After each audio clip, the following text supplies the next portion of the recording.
اقرا بسم ربک الذی خلق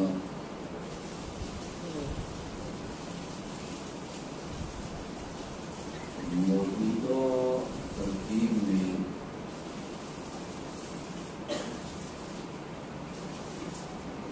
اسے آخری پارے میں جگہ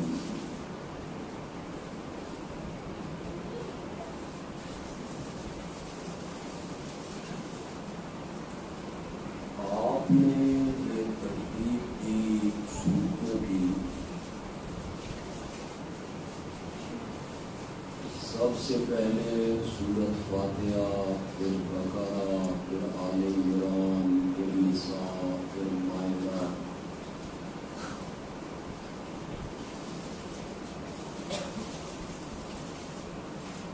یہ ترتیب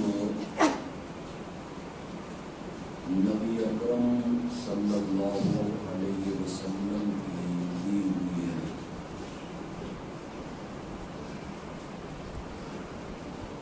یہ جو عام لوگوں میں مشہور ہے کہ حضرت سیدنا عثمان رضی اللہ تعالی عنہ جامع القرآن ہے، یہ بات صحیح نہیں ہے۔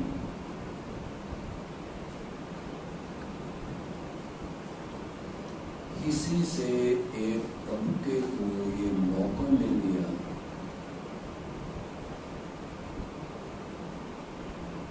کہ جن لوگوں نے قرآن جمع کیا تھا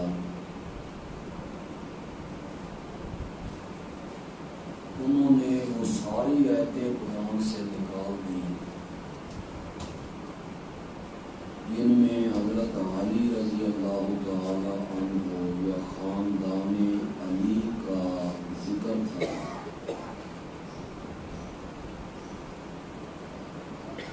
اہل سنت کے لوگ بھی اس سے متاثر ہوئے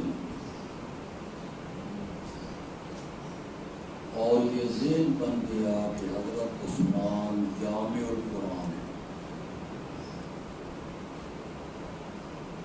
جامع القرآن خود حضرت محمد رسول اللہ صلی اللہ علیہ وسلم۔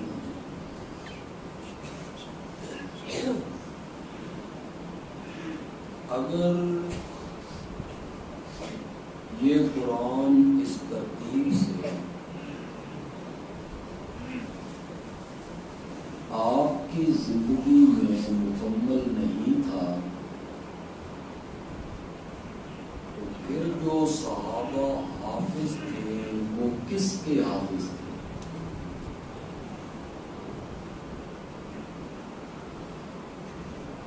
حضرت عثمان کا جو کارنامہ ہے وہ میں آپ کو بتا دوں۔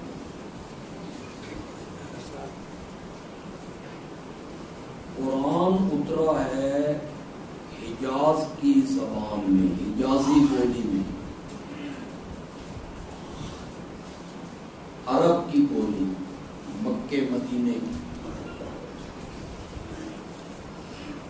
جو لوگ حبشے سے آئے، مصر سے آئے، شام سے آئے، عراق سے آئے،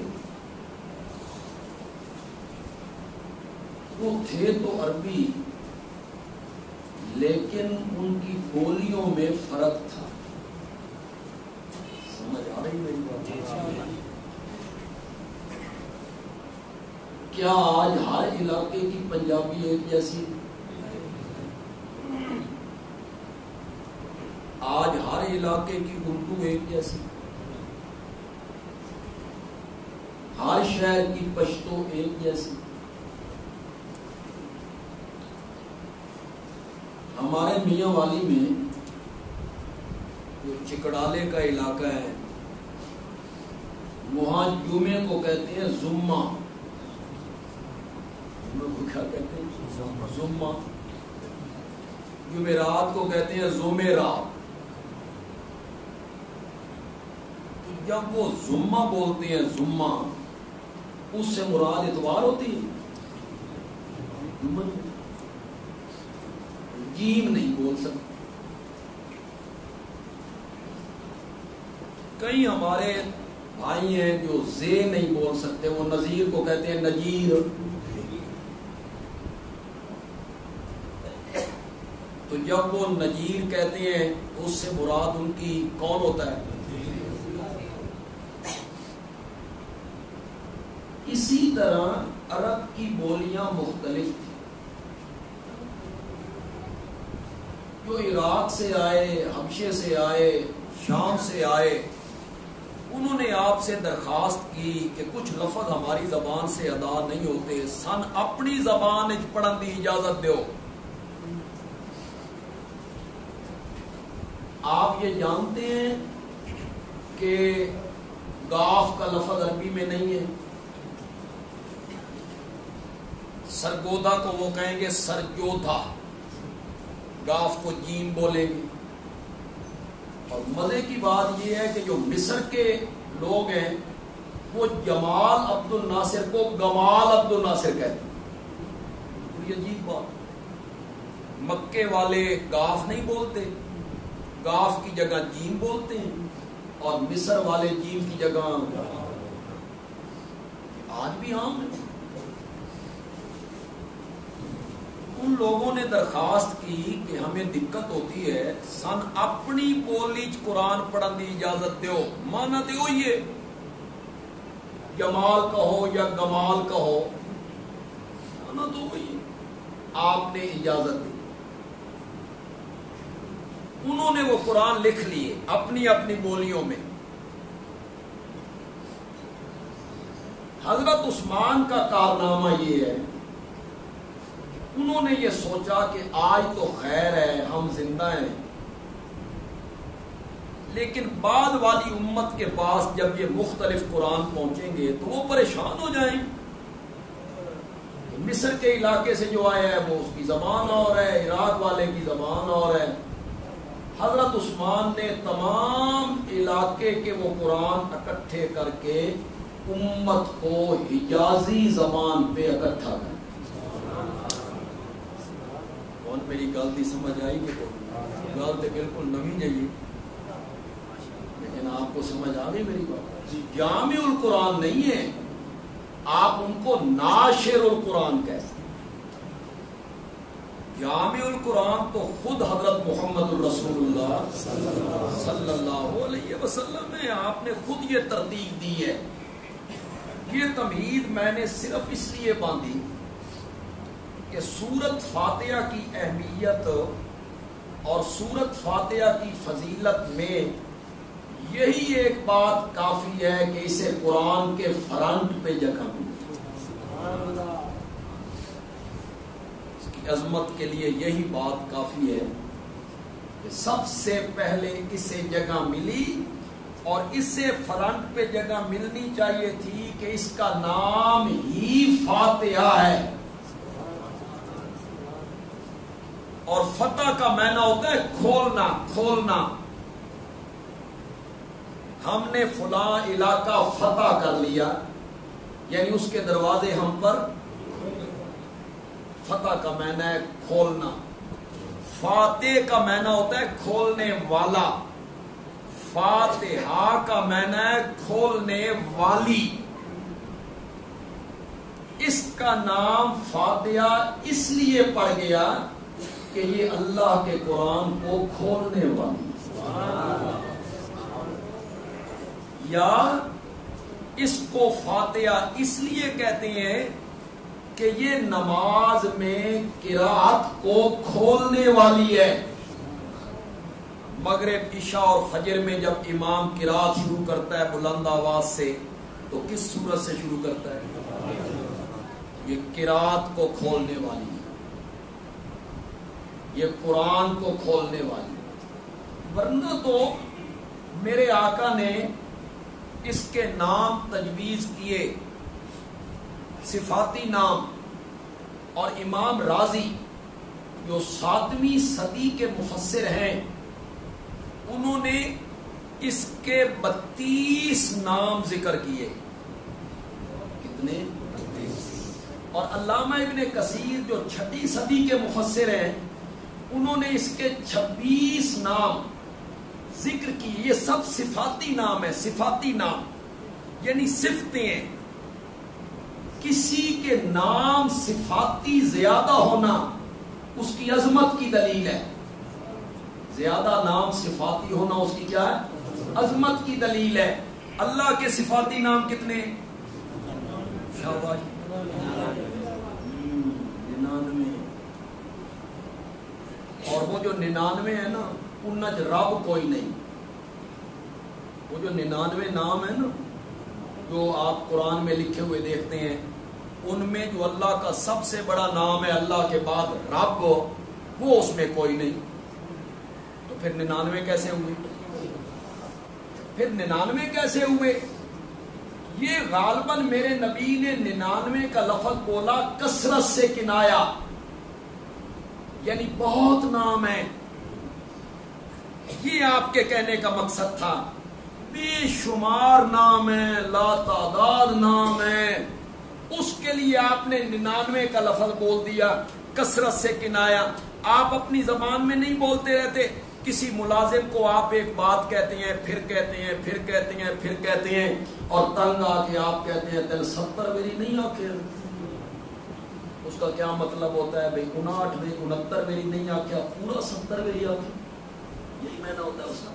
کیا معنی ہوتا ہے اس کا؟ کثرت. کبھی کہتے ہیں آپ 40 بری تے تین سمجھایا، 100 بری تے تین میں آ چکے ہیں. یہ کثرت سے کنایا ہے. یہ علم میں عام ہے، قرآن میں بھی عام ہے. استغفر لہم او لا تستغفر لہم ان تستغفر لہم 70 مرتن. آپ ان منافقوں کے لیے بخشش مانگے یا نہ مانگے، 70 بار بھی مانگے نا، میں نے ان کو معاف نہیں کرنا. کہ مطلب ہے 71 میری مانگتے معاف کر دیں ہم. بولو تو یہ 70 کا لفظ اللہ نے کیوں بولا؟ کثرت سے کنایا، یعنی کسی چیز کی کثرت کو بیان کرنا ہو تو اسے کبھی 99 سے، کبھی 70 سے، کبھی 100 سے. میرے آقا نے جو 99 کا لفظ بولا اس سے مراد تھا بے شمار نام، لا تعداد صفتیں ہیں اللہ کی جو بندہ گن بھی نہیں سکتا. اسی طرح میرے آقا حضرت محمد الرسول اللہ صلی اللہ علیہ وسلم کے صفاتی نام بے شمار ہے. قرآن نے ذکر کیا اِنَّا أَرْسَلْنَاكَ شَاهِدًا مُبَشِّرًا نَذِيرًا دَاعِيًا سِرَاجًا مُنِيرًا. یہ سب میرے نبی کے کیا نام ہیں؟ صفاتی نام ہے.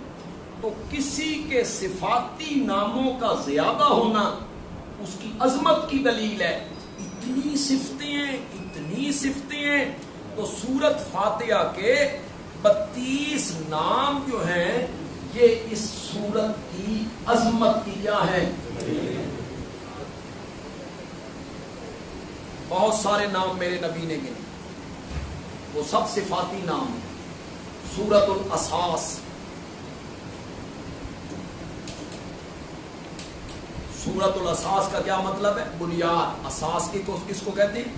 بنیاد. سورت الکنز، کنز کسے کہتے ہیں؟ خزانہ. سورت الشفاء، سورت القافیہ، سورت الوافیہ. یہ بہت سے نام میرے آقا نے اس سورت کے گنے. لیکن آج کی محفل میں، اس درس قرآن کی محفل میں، میں صرف ایک نام سے گفتگو کرنا چاہتا ہوں، تعلیم المسئلہ. کہو ضرور اس سورت کا ایک نام کیا تجویز ہوا؟ تعلیم المسئلہ. مسئلہ کہتے ہیں سوال کو، مسئلہ کہتے ہیں گزارش کو، مسئلہ کہتے ہیں درخواست کو. اور تعلیم کا معنی ہے سیکھنا، سکھانا. تو تعلیم المسئلہ کا مطلب یہ ہے ایسی صورت جس صورت میں اللہ نے اپنے سے مانگنے کا طریقہ سکھایا ہے. تعلیم مسئلہ کا کیا معنی ہوا؟ اس صورت میں اللہ نے اپنے سے مانگنے کا کیا سکھایا؟ طریقہ سکھایا، ڈھنگ سکھایا۔ ڈھنگ یہ سکھایا کہ یہ مانگنے کا کوئی طریقہ نہیں ہے کہ میرے دربار میں آؤ اپنی گزارش پیش کر دو، میرے دربار میں آؤ اپنی درخواست پیش کر دو، میرے دربار میں آؤ اپنا سوال رکھ دو، میرے دربار میں آؤ اپنی دعا میرے دربار میں رکھ دو۔ یہ مانگنے کا کوئی طریقہ نہیں ہے، کوئی طریقہ نہیں ہے۔ آؤ میں تمہیں طریقہ سکھاتا ہوں۔ مانگنے کا طریقہ یہ ہے کہ اپنی درخواست پیچھے کر دے، اپنی گزارش پیچھے کر دے، اپنا سوال پیچھے کر دے اور پہلے میری تعریفوں کا سلسلہ شروع کر دے۔ یہ ہے مانگنے کا طریقہ۔ پہلے میری صفتیں گن، میرے گیت گا، میرے گن گا، میری صفات کا تذکرہ کر، پھر اپنی درخواست پیش کر۔ قل اللہم، اللہ تعالیٰ طریقہ سکھا رہے ہیں اپنے نبی کو دعا مانگنے کا۔ قل، میرے پیغمبر آپ اس طرح دعا مانگا کریں، اللہم مالک الملک تؤتی الملک من تشاء وتنزع الملک ممن تشاء وتعز من تشاء وتذل من تشاء بیدک الخیر انک علی کل شیء قدیر تولج اللیل فی النہار وتولج النہار فی اللیل وترزق من تشاء بغیر حساب۔ مقصود بھی ندا کہا گیا، اللہم اے اللہ، یہ حرف ندا ہو گیا، اے اللہ۔ مقصود بھی ندا کیا ہو گیا؟ ان صفتوں کے مالک ہو کیا کر، اسے اللہ نے بیان نہیں کیا، اس کو اللہ نے بیان نہیں۔ میرے پیغمبر یوں دعا مانگا کر، اے بادشاہیوں کے مالک، تو جس کو چاہتا ہے بادشاہی دیتا ہے، جس سے چاہتا ہے بادشاہی۔ لوگاں سمجھیا بھائی بادشاہی بھی بزرگاں دے بڑی جی، اس لیے وہاں جا کے سجدہ ریز ہو رہے ہیں بھائی یہاں سے بادشاہی ملے گی، وزارتیں ملیں گی۔ نہ قرآن پڑھو، قرآن کہتا ہے کہ بادشاہی دینا کس کے اختیار میں ہے؟ جس کو چاہتا ہے بادشاہی دیتا ہے، جس سے چاہتا ہے بادشاہی چھین لیتا ہے، جس کو چاہتا ہے عزت دیتا ہے، جس کو چاہتا ہے ذلیل کر دیتا ہے، اور اسی کے ہاتھ میں بھلائیاں ہیں، ہر چیز پر قادر ہے، رات کو دن میں، دن کو رات میں داخل کرتا ہے، مردے سے زندہ، زندہ سے مردہ نکالتا ہے، بغیر حساب کے رزق دیتا ہے۔ آگے کیا کہا؟ مولا میرے مریض کو شفا دے دے، مولا مجھے مقدمے سے رہائی دے دے، مولا مجھے اولاد دے دے۔ اس کا تذکرہ نہیں کیا۔ مفسرین کہتے ہیں اس جگہ پہ کہیں گے فقض حاجتی، اے ان صفتوں کے مالک میری حاجت کو کیا کر دے۔ مانگنے کا طریقہ سکھایا، پہلے اللہ کی تعریفوں کا تذکرہ ہوا، پھر اپنی بات پیش کی۔ سورۃ فاتحہ میں ہر بندے نے اللہ سے ایک سوال کرنا ہے، اللہ سے ایک چیز مانگنی ہے، کیا؟ اہدنا الصراط المستقیم۔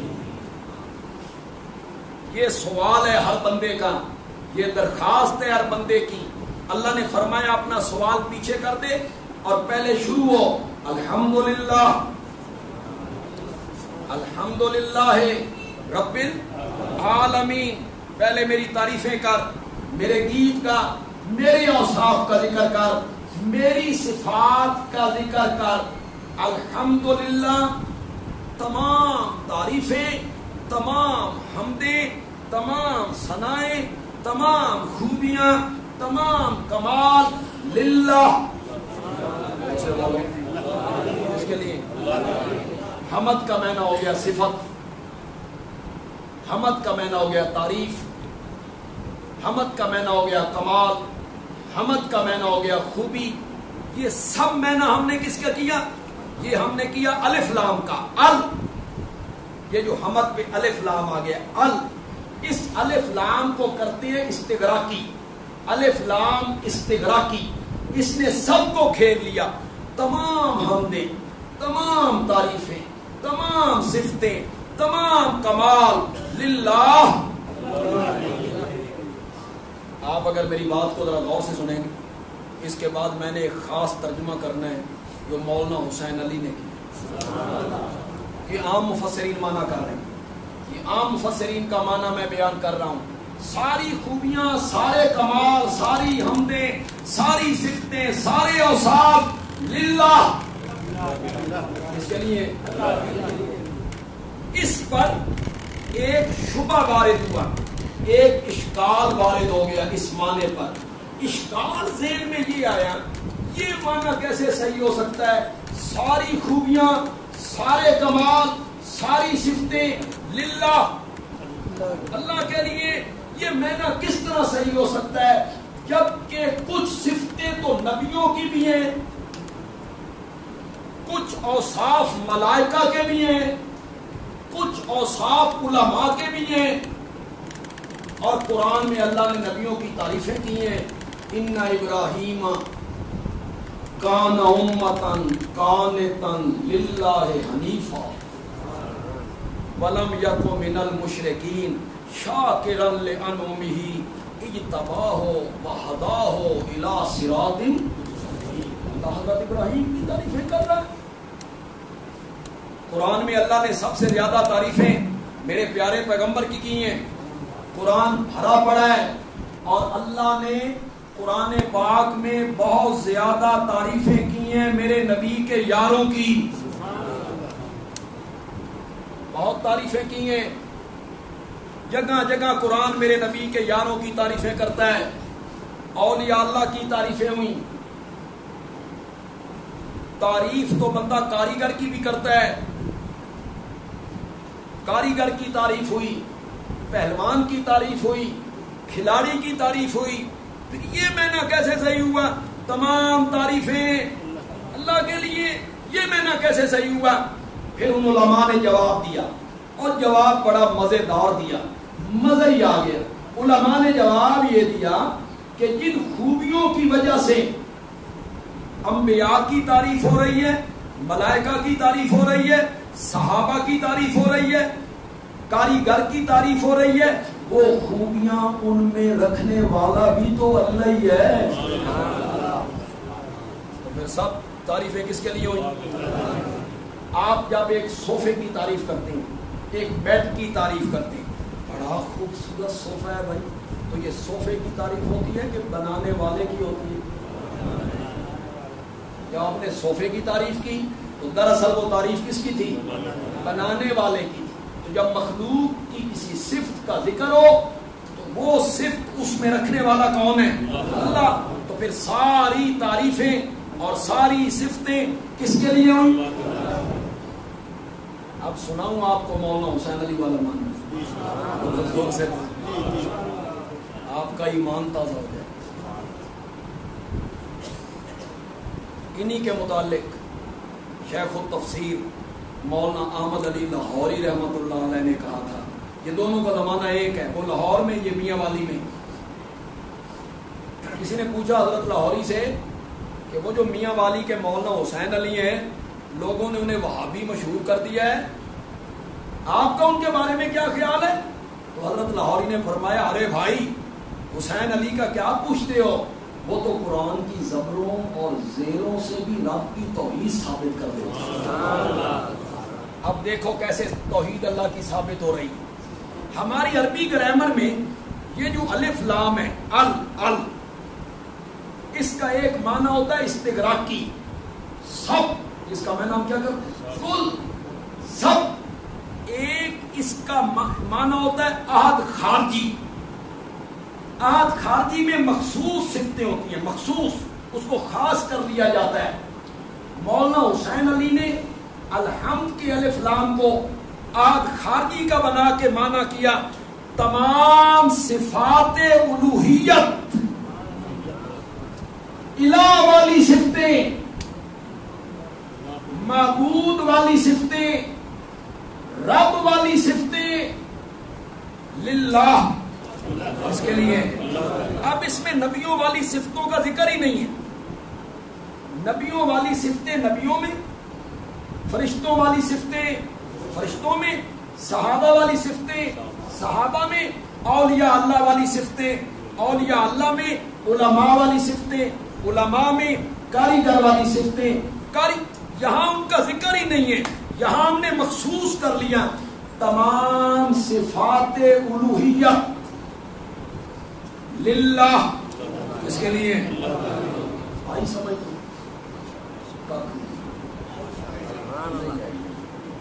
جب یہ آپ کو سمجھ آئے گی نا، بے ساختہ آپ کی زبان سے سبحان اللہ نکلے گا. بے ساختہ نکلے گا بھی آپ کو سمجھ نہیں آئی. میں سمجھا دیتا ہوں آپ کو. اللہ والی صفتیں کیا ہیں؟ الہ والی صفتیں کیا ہیں؟ خالق ہونا اس کی صفت ہے، رازق ہونا، مالک ہونا، محیی ہونا، ممیت ہونا، مدبر ہونا، بولو بولو، عالم الغیب ہونا، حاضر ناظر ہونا، مشکل کشا ہونا، حاجت روا ہونا، اولاد دینے والا ہونا، سجدے کے لائق ہونا، نظر و نیاز کے لائق ہونا، السمیع لکل دعا ہونا، العلیم لکل حال ہونا، بولو بولو، النافع ہونا، الزار ہونا، الموتی ہونا، المانع ہونا، داتا ہونا، یہ ذرا زور سے بولو، داتا ہونا، گنج بخش ہونا، دستگیر ہونا، غوث اعظم ہونا، لجپال ہونا، غریب نواز ہونا، موٹی قسمتیں کھری کرنے والا ہونا، کرنیاں والا، بھرنیاں والا، فضلہ والا، کرما والا، اولاد دینے والا، شفائیں دینے والا، رہائیاں دینے والا. نمازی وضو کر کے کعبے کی طرف منہ کر کے ہاتھ باندھ کے رب سے یہ وعدہ کرتا ہے، مولا جو تیری صفتیں ہیں نا، یہ نہ کسی نبی میں مانوں گا، نہ کسی ولی میں مانوں گا، نہ کسی فرشتے میں مانوں گا، میں تجھ سے وعدہ کرتا ہوں تیری صفتیں تجھ ہی میں مانوں گا. سمجھ آئی کہ اگلی الحمدللہ تمام صفات الوہیت للہ، اس کے لیے حضرت ابراہیم علیہ السلام کہتے ہیں الحمدللہ الذی وہب لی علی الکبر اسماعیل و اسحاق. خوبیاں اور صفتیں اس اللہ کے لیے ہیں جس نے بڑھاپے میں مجھے 2 بچے دیے، اسماعیل اور اسحاق. حضرت ابراہیم کہنا چاہتے ہیں بڑھاپے میں اولاد دینے والی صفت اللہ کی. الحمدللہ الذی وہب لی. ایک بات میرے ذہن میں ہے، آپ نے وہ حدیث سنی؟ اگر نہیں سنی تو چلو اکثر لوگوں نے سنی ہوگی، نہیں سنی تو آج سنی. جب کسی بندے کا معصوم بیٹا، اس کی روح قبض ہوتی ہے، معصوم بچہ، چھوٹا سا بچہ، تو جب فرشتے اللہ کے پاس پہنچتے ہیں تو اللہ فرشتوں سے پوچھتے ہیں میرے بندے کا باغ اجاڑ آئے ہو، اس کے بعد کا پھول توڑ آئے ہو کہ ہاں. اللہ پوچھتے ہیں پھر یہ بتاؤ، حالانکہ وہ عالم الغیب ہے، فرشتوں کو گواہ بنانا چاہتا، پھر یہ بتاؤ کہ جب تم نے اس کی روح قبض کی وہ ماں کے ہاتھ میں تھا یا باپ کے ہاتھ میں تھا، جب انہیں یقین ہو گیا کہ مر گیا ہے بیٹا، کیا کیفیت تھی؟ تو فرشتے کہتے ہیں مولا یہ دیکھ کے تو ہم بھی حیران ہو گئے کہ جب اس کی روح نکلی اور انہیں یقین ہوا کہ روح نکل گئی ہے تو وہ دونوں کہنے لگے الحمدللہ.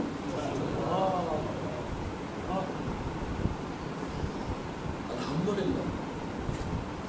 اللہ تعالیٰ فرماتے جاؤ جنت میں ایک محل تیار کرو، اس کا نام رکھو بیت الحمد، اور اس ماں باپ کے نام رجسٹر کرو.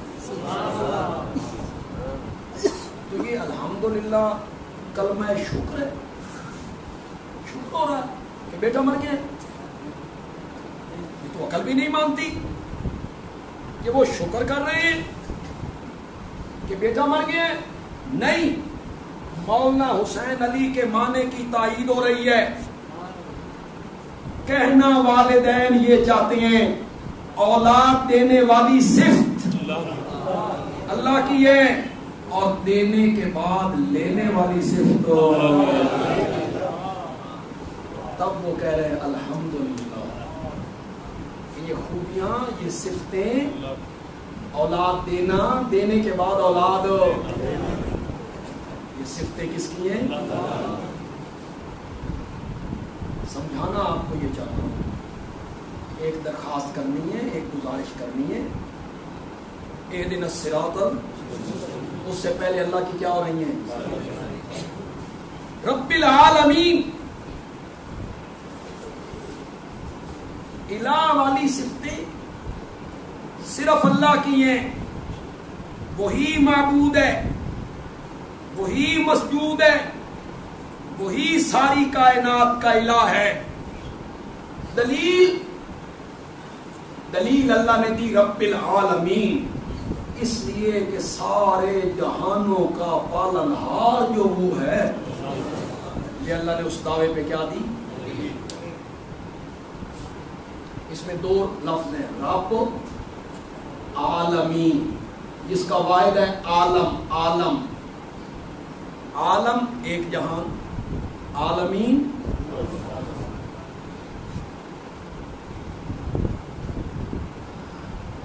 رب کا معنی تمام ترجمہ کرنے والوں نے کیا پالنے والا، پروردگار. یہ معنی کیا؟ یہ صرف آپ کو سمجھانے کے لیے کیا، سمجھانے کے لیے. ورنہ اردو میں، پنجابی میں کوئی لفظ ہی ایسا نہیں تھا جو رب کا مفہوم ادا کرے. لفظ ہی کو. پھر علماء نے کہا بھائی لوگوں کو سمجھانے کے لیے اس کا معنی کر دو پرورش کر. صرف پالنے کے معنی میں نہیں ہے، اتنا محدود معنی نہیں ہے رب کا. ہمارے جو لغت کے ائمہ ہیں، امام راغب ہے، صاحب قاموس ہے، انہوں نے معنی کیا انشاء الشیء حالا فحالا الی حد الکمال.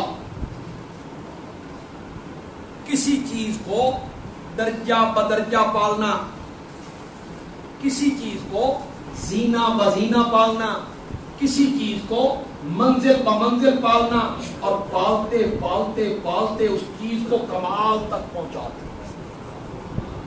آئی سمجھ؟ ساری بھی ساری زندگی تقریریں کرنے گزر رہی، ہم بھی چہرے پڑھتے ہیں، جب سمجھ آتی ہے تو لوگوں کے چہرے بدل جاتے ہیں. آپ کہیں گے یہ درجہ بدرجہ ہے، یہ زینہ بزینہ کیا، یہ سیڑھی بہ سیڑھی کیا ہے. میں کہوں گا کہ دنیا کی جس چیز کو زندگی کے جس موڑ پر جس طرح کی چیز چاہیے اس کے مطابق مہیا کرو. یہ تو سبحان اللہ میں خوش کرنے واسطے سمجھ تو عالم کو. دنیا کی جس چیز کو زندگی کے جس موڑ پر جس طرح کی چیز چاہیے اس کے مطابق. آپ ذرا میری طرف توجہ رکھنی ہے، آپ سمجھ آ جائے گی. آپ کی سبحان اللہ بتائے گی کہ سمجھ آ گئی. ماں کا پیٹ ہے، 3 اندھیرے ہیں، 3 فی ظلمات ثلاث. پیٹ کا اندھیرا 1، جھلی کا اندھیرا 2، رحم کا اندھیرا 3 اندھیرے ہیں. 4 مہینے کے بعد روح پھونکی، روح آئی نا تو بھوک لگنے لگ گئی، روح جو آ گئی، پیاس لگنے لگ گئی، بھوک لگنے لگ گئی. یہ مانگ نہیں سکتا، راستہ کوئی نہیں، باہر سے غذا نہیں آ سکتی. جو ہستی 4 مہینے کے بچے کی رمزیں سمجھے اور ماں کا گندا خون ناف کے ذریعے خوراک بنا دیتا ہے، اس کو رب کہتے ہیں. یہ ہے رب.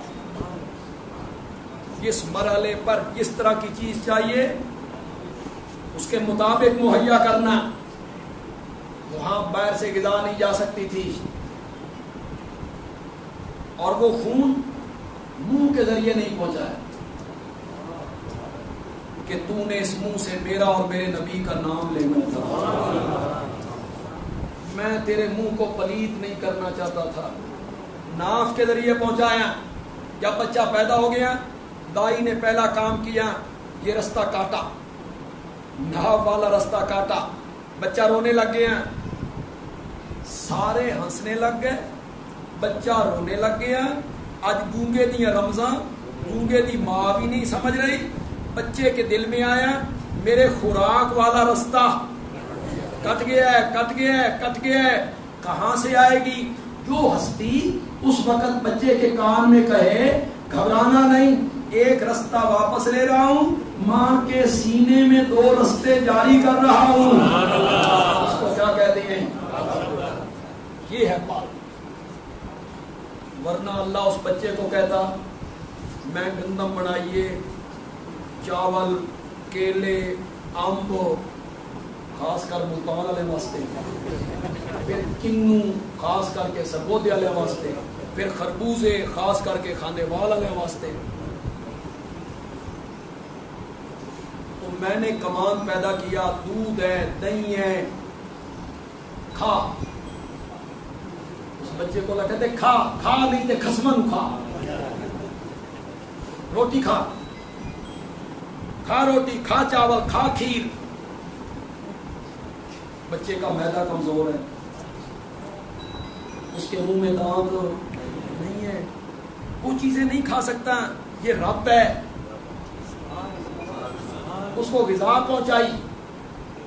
دیکھیں ہم نے تفسیروں میں پڑھا, نہ ہم نے میڈیکل پڑھا, نہ ہم نے حکمت پڑھی, ہم نے تفسیروں میں پڑھا. آپ سن کے حیران ہو جائیں گے.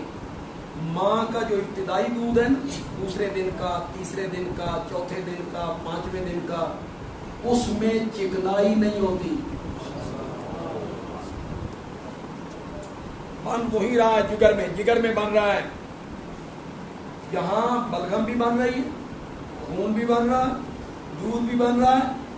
اسی یہاں مشینری ہے, اس میں چکنائی نہیں ہوتی, چکنائی نہیں ہوتی. کیوں؟ بچے دا معدہ کمزور ہے, یہ چکنائی نو حالے برداشت نہیں کرے. اس کو کیا کہتے ہیں؟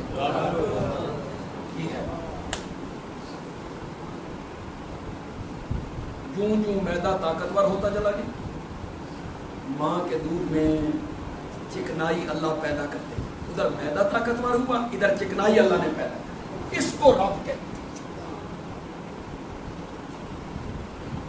دیکھیں عام میں کئی معلم ہوں گے, ٹیچر ہوں گے, پروفیسر ہوں گے, معلم ہوں گے, مدرس ہوں گے. میں خود معلم ہوں.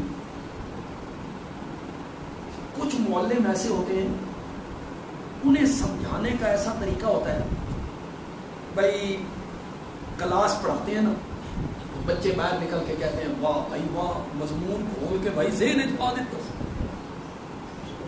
اس کے متعلق ہم کہتے ہیں ایک قدنومی سمجھانا چاہے نا, ایک قدنومی بڑا مادہ ہے سمجھانا. اور کئی معلم ایسے ہوتے ہیں وہ جلے کلاس پڑھان جڑا اگلا مضمون ذہن چاہتا وہ بھی کٹ چھڑتے.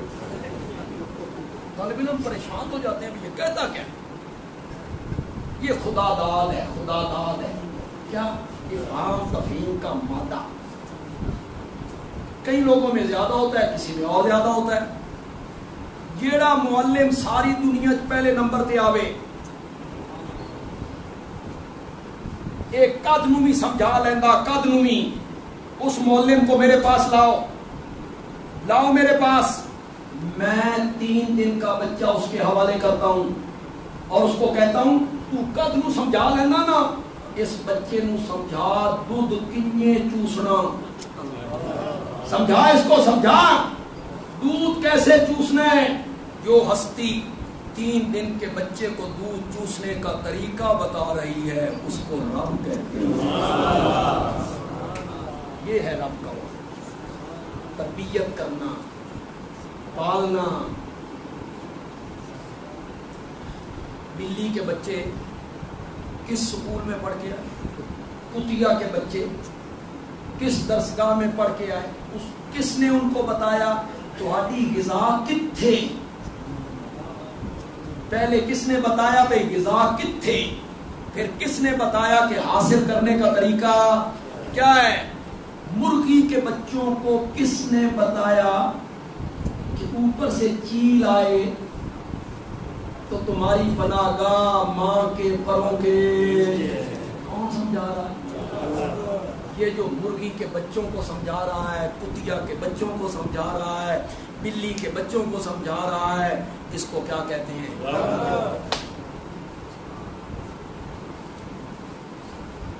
عالمین، عالم کی عالم کہتے ہیں جہان، عالمین کہتے ہیں سارے جہان. یہ عربی زبان، یہ بڑی خوبصورت، خدا کی قسم اس کا جواب. اچھا جی ہم کہتے ہیں جہان، کیوں کہتے ہیں جی جہان؟ کوئی معنی دسو جہان، کوئی معنی. اس کو عربی میں کہتے ہیں عالم. کیوں کہتے ہیں؟ اس کا معنی ہے.